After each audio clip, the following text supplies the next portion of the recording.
Entrepreneurs are often characterized by their eagerness to jump into action, which can lead to a ready, fire, aim approach. While being proactive is generally a good thing, acting without a plan can derail your best efforts. No one should be in business without a firm idea of what problem they're solving, what they're trying to sell, who they're selling to, and how they'll achieve their objectives. That's why you need a business plan. It doesn't have to be perfect.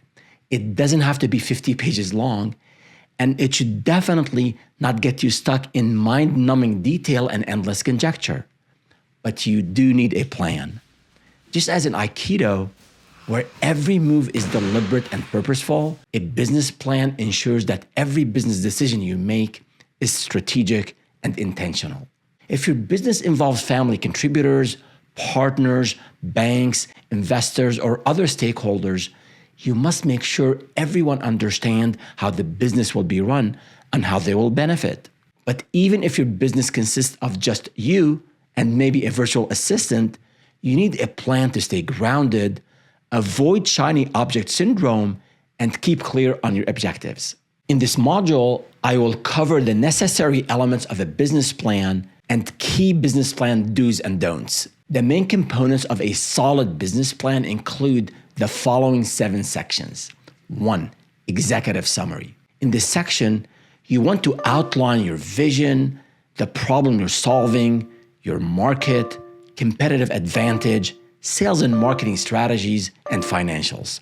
This section should capture the attention of any reader, but remember that the most important audience for the business plan is yourself, as you'll use it on an ongoing basis. 2. Organization and management. Here, you'll detail how you'll run the business and you'll spell out who's responsible for what. This is super important if you have business partners and/or investors, and include key employees and partners. Make sure you clarify the decision structure.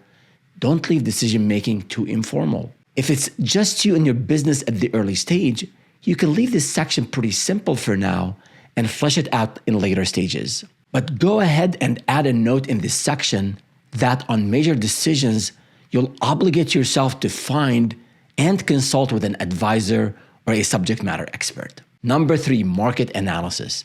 Validate your business idea by understanding your target audience's demographics, things like age, gender, household income, or in a B2B setting, company size, who the decision makers are, etc.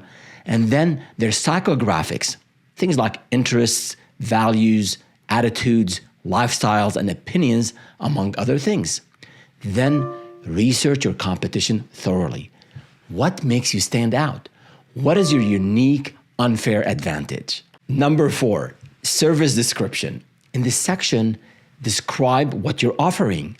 What is its uniqueness, associated costs, and all the benefits and features it brings to your clients. Number 5, financial projections. Include revenue, expenses, pricing strategy, and how you'll scale your sales. Be thorough in your financial preparation and realistic in your financial assumptions. If you're not sure where to start, view the financial planning and budgeting module in this course and download the 6-month financial runway calculator. Number 6, sales and marketing. Identify your marketing strategy, marketing channels, and add budget estimates and how you'll convert leads to customers. Include your content strategy and sales cycle. And number 7, exhibits.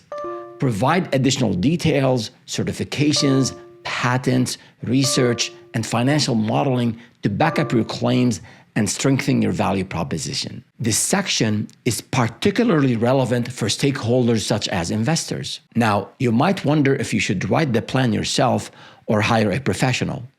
Initially, it's best to start on your own. Later, as your business becomes more complex, you might need professional help with your business plan, especially when seeking funding or partnerships.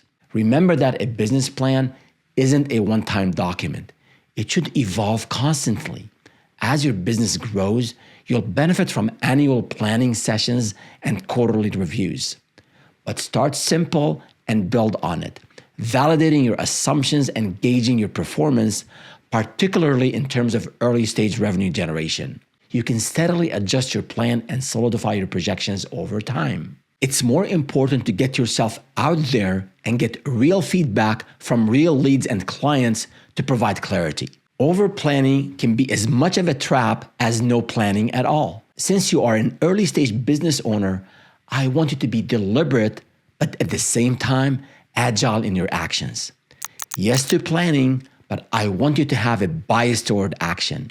So plan, then implement, and refine your plan based on input from customers, input from the market, and your own observations. One of our core black belt startup principles is iterate fast and iterate on the go. Just as in Aikido, where continuous deliberate practice and refinement leads to mastery, steadily implementing, re-evaluating, and revising will help you succeed in business. For now, review the sample business plan and the business plan template that accompany this module and begin completing your own business plan. Be sure to refer to the business idea worksheet that you completed in a previous module. Your business plan will pick up where your business idea worksheet left off. You can continue to add more detail to your business plan as we dive deeper into each business plan component in upcoming modules. Full members of Black Belt Startup benefit from a review of their business plan directly by me. An important note on confidentiality.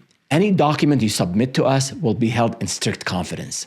See you next time, and go out and complete your business plan, implement it and refine, iterate fast, and iterate on the go.